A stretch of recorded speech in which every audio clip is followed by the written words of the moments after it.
going to do Leverett's bill first. All right.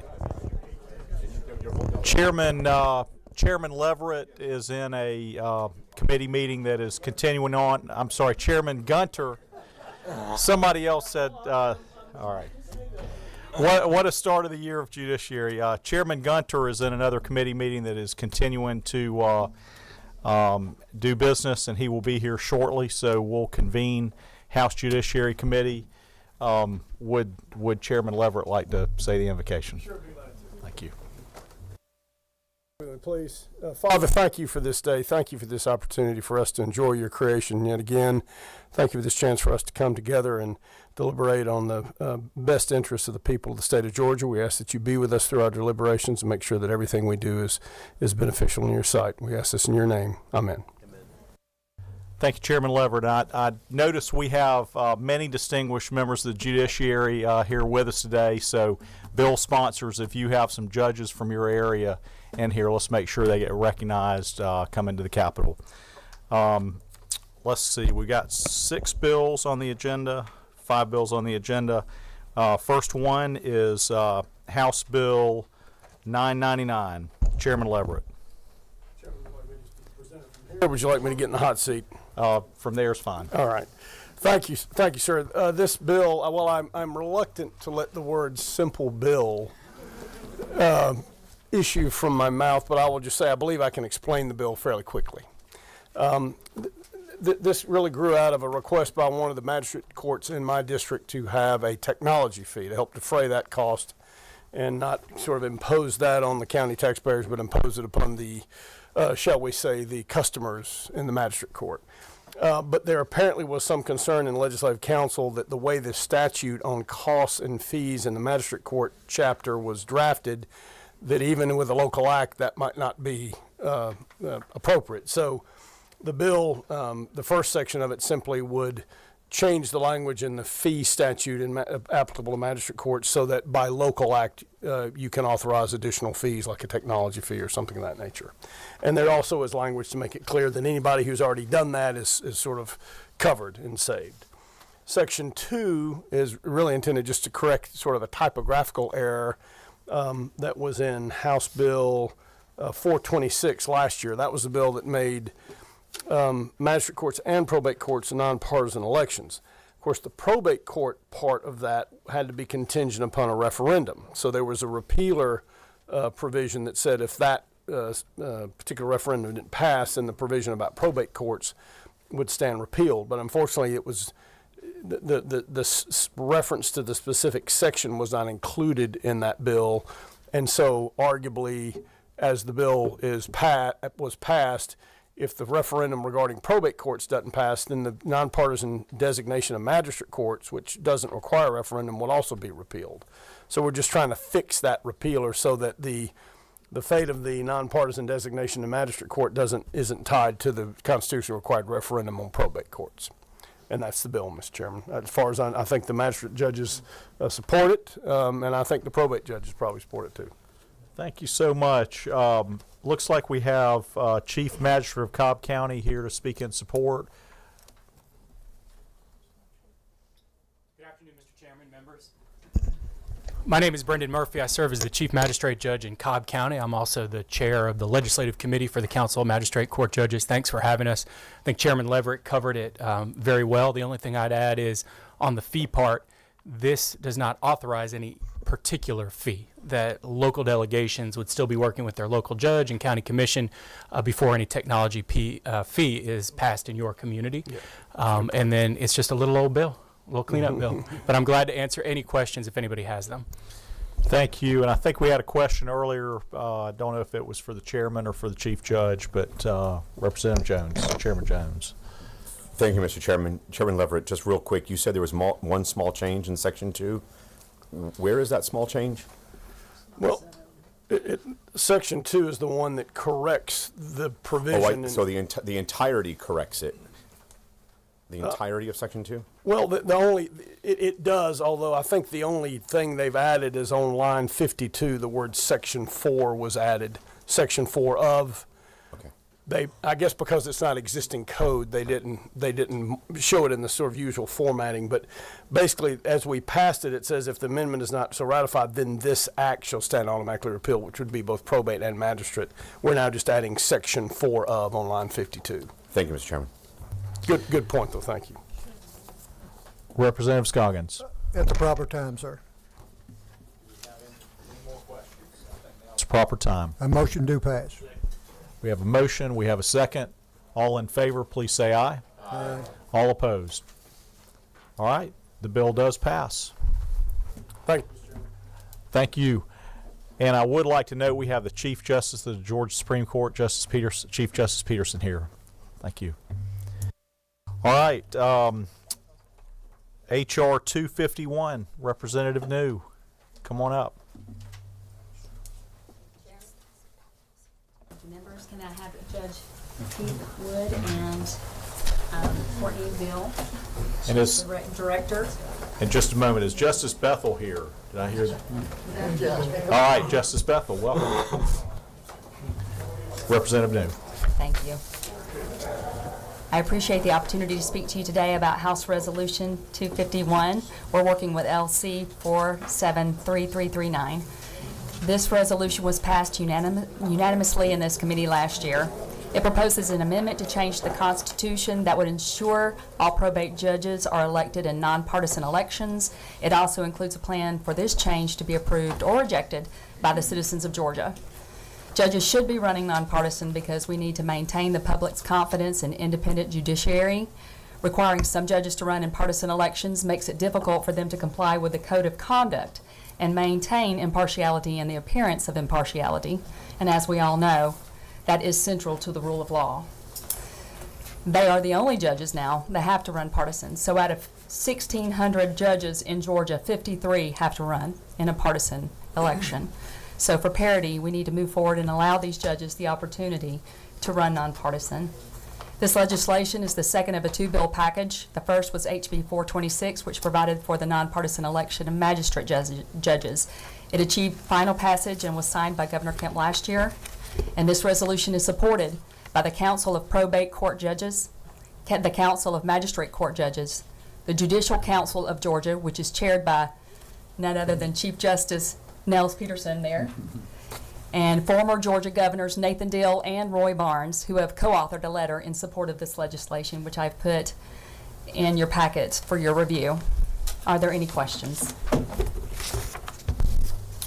Do we have any questions for Representative New? All right, Chief Judge Wood, would you let us know any judges who've made the trip down here in support of this? Do we have? So, yes, sir. From Fayette County's Judge Angela Langard, and she's in Fayette County, which currently runs as a partisan election. And then Judge Scott Chastain, who's our council president, he's from Gilmer County, and he also runs. I'm in Cherokee County. I run nonpartisan, so mixed bag. Thank you all for coming. Any other testimony? Any questions? Do we have a motion? Motion. All right, we have a motion by Representative Oliver. We have a second by Representative Scoggins. All in favor, say aye. Aye. All opposed? Nay? All right, the bill does pass. Thank you. All right, thank you.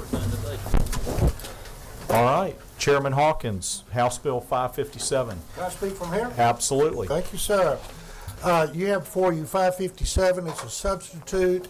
The reason for the substitute was I dropped this bill last year. Our judges decided to wait and go this year, let someone go before them for the sixth. So they're asking for a sixth Superior Court judge. So the changes are on line 23. That was January 1, 2026, changed to 27. And then on line 109, same thing, date change 06 to 07. I've got two of our judges here, Judge Jason Deal and Clint Bearden, and Jason Deal is actually going to address the bill. I'll keep it very short. We Judge need Deal. it, we would like it, and we hope that you'll support it. Thanks so much. All right. Any other testimony in support of the bill? Any questions for the author or? We have a motion to pass by Chairman Smith. We have a second by Chairman Jones. All in favor, please say aye. Aye. All opposed, nay. The bill does pass. Thank you. Thank you. All right, the next bill is close to home, House Bill 960. Gwinnett Delegation Chair Representative Jasmine Clark.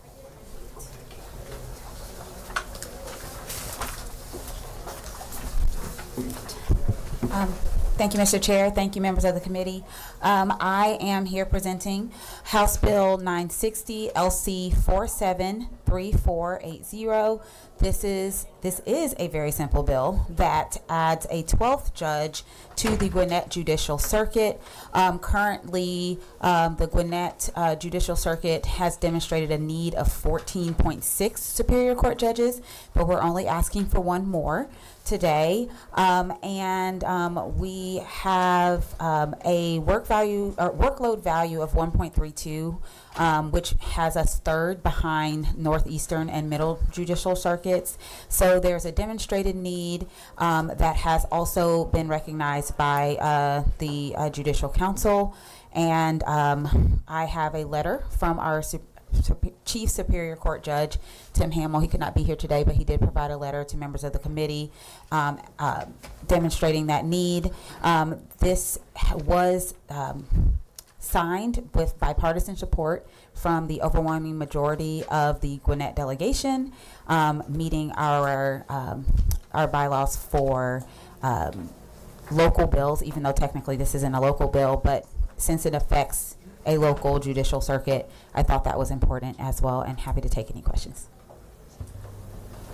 Thank you, Representative Clark. Any questions for Representative Clark? Let me just say, a constituent of mine, Tammy Brewer, texted. She was on jury duty in Gwinnett today, and even though it was the first day back after a snowstorm, that she said she was in line. There were so many jurors in there. They're trying criminal and civil cases today in Gwinnett Superior, and they did so as quickly as they could after COVID, and they definitely stay busy and can use all the help that they can get from my perspective in Gwinnett. And the Gwinnett judges have been very in touch and have made the case over a period of years for this. And you were right, they definitely have weighed in and are asking for this seat. Any questions for Representative? We have a motion to pass by Vice Chair Hong. We have a second by Majority Leader Abstration. All in favor, please say aye. Aye. All opposed, nay. The bill does pass. Thank you. Thank you. All right, last but not least, we've got House Bill 676, Representative Clifton.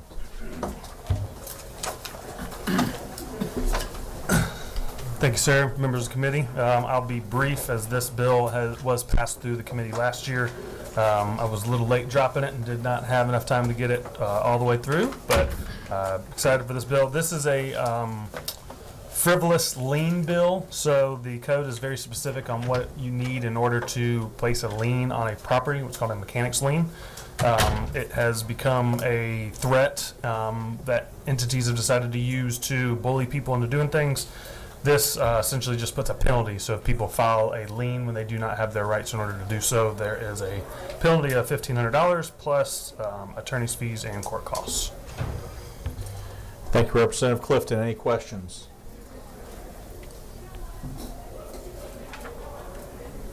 We do have a question by Vice Chair Hong. Thank you, Mr. Chair. Thank you, Representative. I've represented several homeowners having to deal with all of this. I'm just curious, are we seeing more cases where there are fraudulent liens being filed? What brought this bill up? Yes, so this has become a bit of a weapon where when entities that do not have the ability to file or do not have the legal parameters to file a lien are doing so because most people give in instead of fighting them through the courts process through having some sort of relationship in order to remove the lien, whether it be through a bond, through cash. And what I'm seeing and hearing of people, unfortunately, attorneys saying, well, you don't have any rights to file that lien. The answer is, well, make your life hell in the process. You'll be surprised how many people will pay it.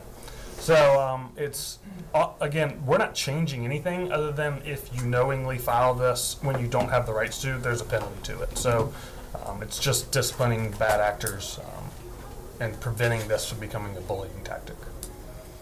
Thank you. Any further questions? All right, no further questions. Do we have a motion? We have a motion by the majority leader to pass. Do we have a second by Representative Scoggins? All in favor, say aye. Aye. All opposed, nay. All right, the bill does pass. Thanks, sir. Thank y'all. Having no further business, the committee is adjourned. Good to see you, Stacy. I said